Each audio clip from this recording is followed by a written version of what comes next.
hanggang kay Amang Yahweh, yung gampanan natin ang ating mga tungkulin. Napakahalaga ang mga tungkulin ito na ibinigay sa atin. Hindi si brother ang nagbigay sa atin, kundi si Ama Yahweh. Bago ako magsimula, dahil ng Wednesday, na habang nandoon kami nakaupo, talagang parang si Amang Yahweh talaga ang nagsasalita sa atin sa pamagitan ng ating punong lingkod.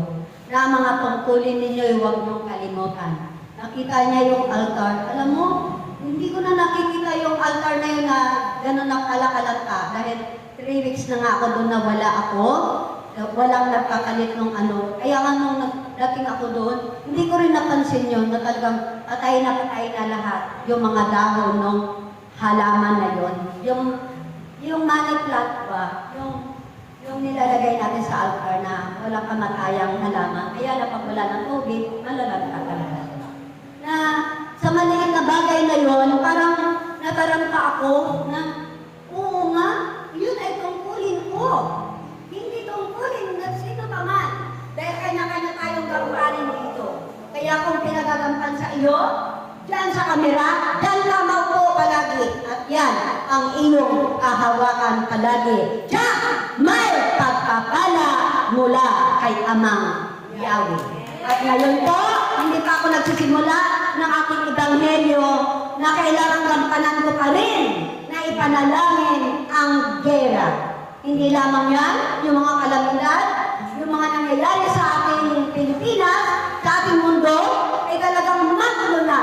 Ngunit tayo mga nananalig at nagtitiwala kay Amang Yahweh, tiyak yun. Kapag tayo nagkaisa sa mga oras na ito, sa pamagitan ng ating mga dasal at panalangin, gagawa ba ng himala? Himala mula sa langit. Sa ngalan ng Ama at ng Anak ng Diyos Espiritu Santo. Amen. Dito ako banda. Parang nakakahawak ako kasi tarang ng buhay. Kailangan po na tayong lahat magkaisa sa panalangin. Tandaan natin ang mga tungkulin natin. Sa akin lang ito ibinigay. Minensahe sa akin ang ating Panginoon. Sabi nga ni Brother, responsibilidad mo yan. Na ipagpatuloy mo ba o hindi? Hanggat mayroong dugo na nananalantay sa ating buhay, sa ating sarili, kailangan mo palang iparating palagi ang ipagdasal natin ang ating kapwa. Palakpakan natin ang ating buhay na Panginoon. Pangalan ng Ama at ng Anak ng Diyos Espiritu Santo. Amen. Amen. Wala po tanda. Ama Banal, Diyos Dalatila, Amang Yahweh, magandang hapon sa iyo. Ama, narito kami ng iyong mga anak, nagpupulit, nagpapasalamat. Maraming salamat po, Ama, sa hapong ito. At nandito ngayon ang aking mga kapatid. Tunay nga po, Ama, na kung sino ang tunay na nagmamahal sa iyo, tiyak, napapakinggan mo ang aming mga dasal at panalangin. Kaya sa hapong ito, Ama, ako'y nagpupulit ng kapasalamat sa iyo. Dahil ikaw ang Diyos na makapangyarihan sa lahat. Ikaw ang Diyos ang nagturo sa akin kung paano umibig sa aking kapwa. Amang Banal, sa mga oras na ito, huwag mo nang tingnan ang aking mga pagkakamali, ang aking mga pagkakasala, ang aking mga pagkukulang sa iyo, Ama. Bagkus, Ama, sa hapong ito, ako'y humihingi ng habag at tulong sa iyo. Na kung paano sa ebanghelyo ngayon, Ama, na habag ka sa amin na mga tao, na tunay nga po bilang mga tao, kami wala namang kapangyarihan ang hindi mo kami ipagkalooban. Ama, igagalamin ko sa iyo ang gera sa Israel. Na tunay nga po, Ama, na ang gerang ito'y patigilin mo na. Tulungan mo ang mga tao doon, ang mga presidente, nawa, ay punuin mo sila ng pag-ibig. Pag-ibig lamang, Ama, na tunay nga po, ito ang kapapigil sa mga gerang ito. Tunay nga po, Ama, na bilang tao, ano ba ang makakatunayan namin kung makuha namin ang isang lugar? Tunay nga po, Ama, ang mga kasakiman ng tao ay hindi mo talaga maaalis. Ngunit kung ikaw ang mangibabaw sa bawat isa sa amin. Pumpunuin mo kami ng pag-ibig. Tunay nga po, Ama, ang lahat ng ito, Ama, ay ipakakaloob mo sa amin. Kaya, Ama, ang hinihiling ko sa iyo sa hapong ito, nawa, Ama, ay pakinggan mo ako. Patigilin mo na ang gerang ito. Tulungan mo kami at kabagan mo kami alang-alang sa aming mga mahal sa buhay. Tunay nga po, Ama, na wala kaming magagawa kung kami hiwalay sa iyo. Kaya sa hapong ito, Ama, maraming salamat. At tunay nga po, Ama, nakaisa ko ang aking mga kapatid na ang gerang ito ay titigil na at mananahimik na ang mga presidente. Ang mga presidente sa mga lugar na yan, tunayin mo sila ng pag-ibig at pagmamahal sa kapwa. At tunay nga po, Ama, na tiyak nagagawa ka ng himala alang-alang sa aming mga dasal at panalangin. At inaangkin ko na ito, Ama, sa pangalan ng iyong bugtong na anak na si Jesus. Amen. Amen. Amen. Okay? Kaya nga, sabi ko nga kay brother, huwag na kumanta, pero kailangan kumanta. Ano din yung kanta na ito? Sabi ko nga, End of the World. Parang wala namang ano, no? Parang hindi related. Pero dahil nga, yung gera na yan, tunay nga po kung ipagpatuloy ng mga presidente, ang gera ito ay talagang mawawasak talaga ang ating mundo. Kaya nga, huwag kayong mag-alala, huwag kayong mag-isa, magdasal lang, tiyak, nagagawa ng himala ang ating buhay na Panginoon. Okay, lahat naman tayo ay related sa kantang ito. Pwede lahat ay kumanta na. Hindi lang sa kanya. Brother?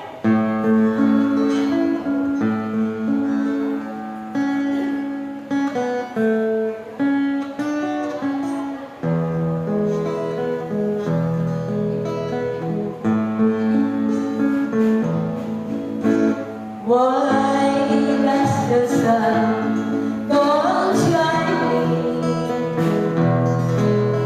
Why does the sea rush to shore? Don't they know it's the end of the world? It's ending when you say goodbye. I wake up in the morning and I wonder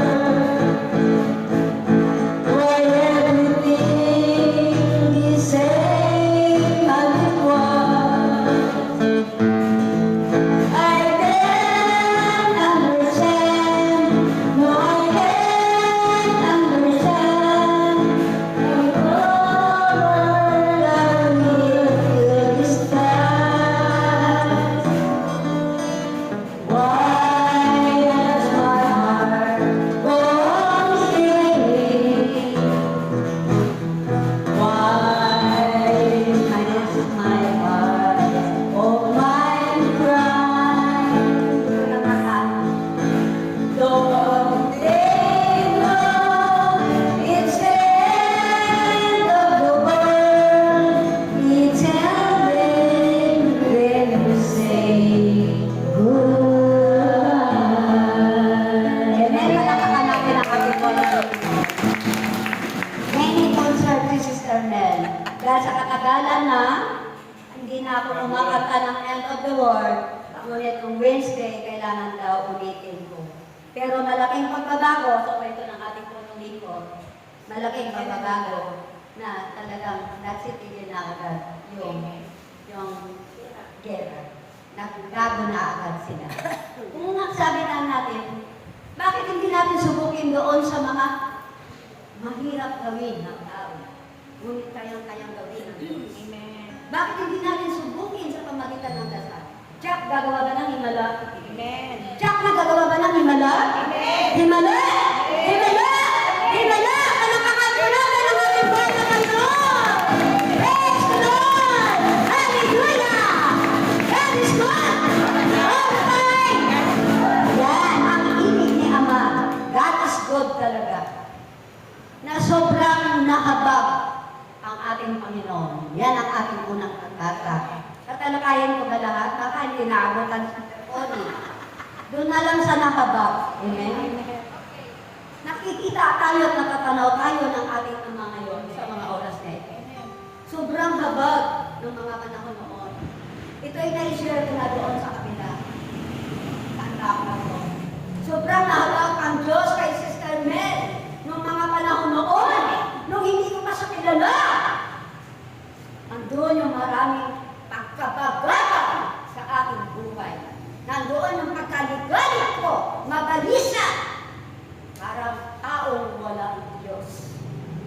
Yun naman talaga eh. Kapag wala kang Diyos, masyado kang mabalisa, masyado kang mabababa. Ngunit kung mayroon kang Diyos na tinatawag, champion! Maaawa ka sa iyo. Dahil siya ang iyong tinatawagan. Siya ang iyong pananaligan. Na tunay nga po na wala naman talaga tayong pinapanaligan sa mga oras na ito, kundi ang ating Diyos na buhay. Palakpakan po natin ang ating buhay na Panginoon. Maraming po! Sino ba ba? Sabi na natin, kung ikaw tao, ako na masama, kapag mayroon kang kapatid na nangangailangan, nandoon nadudulog ka agad ang iyong puso. Mararamdaman mo yun, amen? Mararamdaman mo ang iyong pagkahaba. Kahit nakakainin mo na lang, ay ibibigay mo pa. Nangyari na ba sa buhay niyo yun? Kung nangyari yan, praise the Lord, palakpakan natin ang ating buhay na Panginoon. Dahil kailangan maramdaman natin ang bagay na ito. Dahil kung hindi mo pa naramdaman, hanggang ngayon, yung pagkaawa at pagkahaba, at wala kang concern sa iyong kapwa, hindi pa totoong mahal mo ang Diyos. Hinihingi ito eh. Pinahintulutan ang mga bagay na ito. Pagkatapos, kapag pinahintulot na sa iyo, hingin mo ang mga bagay na ito. Na hindi mo kayang magbigay, ngunit dahil sa iyong panalangin at dasal sa ating Panginoon, ano nga ang sabi sa Mateo? Mapalad ang mayroong malinis na puso at makikita mo ang Diyos sa iyong kapwa. Nakikita mo ba yung kapwa sa mga oras na ito? Nakikita ba natin lahat? Kaya nga, hindi ka makakain kung wala yung iyong kapwa. Kailangan unahin muna natin ang ating kapwa bago ikaw na tunay na nagmamahal sa ating Panginoon. Pero sa nakikita ko, bawat isa sa atin, concern na ang ibig sabihin nun, punong-puno ka na ng pag-ibig at pagmamahal mula sa Diyos. Bawat isa sa atin dito ay concern na. Saan pa natin ito dadalhin ang pagka-concern natin? Dito lang sa paligid-ligid. No! Dalhin mo na yan sa labas. Kaya nga, sa ating pangalawang pagbasa, pinahahayo na tayo ng ating Panginoon. Hindi lamang si Sister Corinne, hindi lamang si Sister Tess, hindi lamang kami na taga rito sa San Bartolome. Kayo na rin sa atin ay dapat humayo at ipahayag ang mabuting balita. Hindi yung mga taga San Bartolome ang magpapayag dahil kayo ay binigyan na rin ng kapangyarihan ng Diyos na ang kapangyarihan na yan ay nasa inyo na. Hindi na yan babawiin ni Amang Yahweh. Palakpakan po natin ang ating buhay na Panginoon. Kailan po? Kailan pa tayo maglilingkod? Kaya nga kapag minanansihiyan ka pala ng ating Panginoon, gawin mo yun. Huwag mong alalahanin yung sasabihin ng iyong kapwa. Ang alalahanin mo yung sabihin sa iyo ng ating Panginoon. Katulad ng mga panahon noon ni Noah. Ano ang sabi ng mga tao ng kay Noah? Yung pinagawa ng arko? Balik! Kaya kung ako yung natawag na ng balik, nakaulit-ulit magdasal. Sabagay, sabi natin, kayo kilala nyo na ako, na kung hindi ako utusan, ay hindi ko yun gagawin. Dahil dito, tumimo sa akin. Alam mo, timong-timo sa akin yung sinabi ni Brother on Wednesday. Siguro tahimik pa, wala pang tao, hindi pa magulo. Nung sinasabihan ako na ang bawat utos sa iyo ng ating Panginoon, sundin mo. Tiyak na kagawa ng himala ang Diyos sa buhay. Bawat buhay natin. Palakpakan po natin ang ating buhay na Panginoon. Kailangan ka ba ituloy yung pinagawa kay Noah? Pinagawa siya ng arko ng ating Panginoon. Sa itaas ng kabundukan pa. Ano ang sabi ng mga tao? Sir, kaulo ng tao niya. Itaas ang bundok na ito, gagawa ng arko. Ang laki-laki ng barko. Sabi na natin doon sa batong ginawa ni Noah, kalit-liit ang sinasabi sa kanya, detalye sinusunod niya. Kaya marami din mga tao ang nailigtas na isinakay niya doon sa arkong iyon. Mga kahayupan ay inakit na doon, lahat yun ay iniligtas ng arkong iyon. Kaya nga, sabi natin, nakakaano rin sabihin sa atin, sa bawat isa sa atin, kapag nagminsahe pala sa atin ang ating Panginoon, dapat mo palang sundin yon. At sasabihin sa mga tao ito, ngayon kung ayaw nilang sumunod, may sasabihin din sa iyo ang Panginoon, itagtag mo ang iyong mga paa, at ako ang bahala sa kanila. Ganyan lang naman, parang pinapadali lagi ng ating Panginoon ang pinapagawa sa iyo. Basta sumunod ka lang, nang sumunod na sumunod. Tsak yun! May pagpapala ba? Amen. Hindi ko na isasama ang mga pagpapala ngayon ko share dahil mayroon pang matutok na isa. Kaya nga alam ko, ang mensahe ito sa akin ay ipinararating ko sa inyo na habang may prayer meeting, gagawin ko ang kumanta at magdasal sa ating Panginoon. Kahit tapos na ang gera, ipanalangin ko pa rin ang bawat bansa. Dahil tayo ay pinapakinggan ni Ama dahil nagmimensahe na ito mismo sa atin na sundin nyo lang ang mga utos ko. Paulit-ulit na sinasabi ito sa atin. Apat na mensahe ng mga tao, iba't iba ang mga taong pinapatayo. Puro isa lang ang mensahe ng ating Panginoon. Ang sumunod kayo sa mga utos ko. Yak yun! Gagawa ba ng himala si Ama? Gagawa ba ng himala? Kaya nga sundin natin kailan? Now na! Palapakan natin ang ating buhay. Ngayon na. Ngayon na yung panahon na yun. Ayokong magpahiya. Gusto niyo ba mag-register na? 1 year na, wala pa. Hindi nagpapahayo. Kaya nga kapag sinabi ng ating pulong lingkod, sino gagamitin? Hindi naman ako rito ang pulong lingkod. Siyempre, sundin natin si Brian. Ito yung sinasabi ko lang para hindi na mabigat sa ating kalooban ang pagsunod. Pag sinabing, moderator ka ngayon sa seminar na ito, tumayo ka at si Lord ang bahala sa inyo. Hindi naman si Sister Tess ang matutulog, kundi si Ama. Yan, palakpakan po natin ang ating buhay. Hallelujah, hallelujah, hallelujah. Hallelujah, hallelujah, hallelujah. Kaya kung kayo man ay mayroon na Hallelujah, hallelujah. sa inyong buhay Hallelujah. na pag-ibig, Hallelujah. awa at tabag Hallelujah. sa kapwa ninyo, Hallelujah. ito'y hingin niyo pang madaragdagan Hallelujah. at manatili Hallelujah. at mapagsumikapan na isa kaumuhay Hallelujah. ayon sa kalooban ng Diyos. Hallelujah. Dahil hindi kayo hihinto Hallelujah. sa inyong paglalakbay Hallelujah. habang may hininga Hallelujah. at may buhay pa kayo Hallelujah. na nagmumula sa Diyos sa mundong habang Hallelujah. siya lamang Hallelujah. ang nakakaalam Hallelujah. kung kailan ninyo Hallelujah. tatapusin ang inyong mga misyon Hallelujah. na pinangakuan sa Kanya Hallelujah. magpakailanman. Hallelujah. Dahil Hallelujah. siya pumili, Hallelujah. umirang Hallelujah. sa inyo sa karamihan. Hallelujah. Siya ang nagtiwala Hallelujah. at nagkaloob ng mga kapangyarihan. Hallelujah.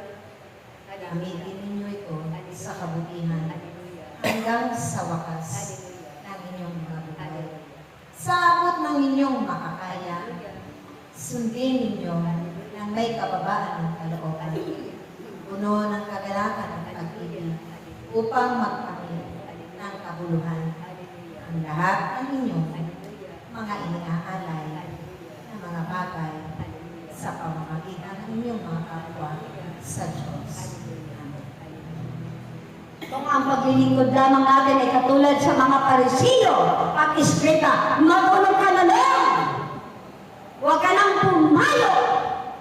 Tiyak na walang pagkakala. Ngunit kung gagampanan mo na mayroong pag-ibig ang iyong pagayo, tiyak yun.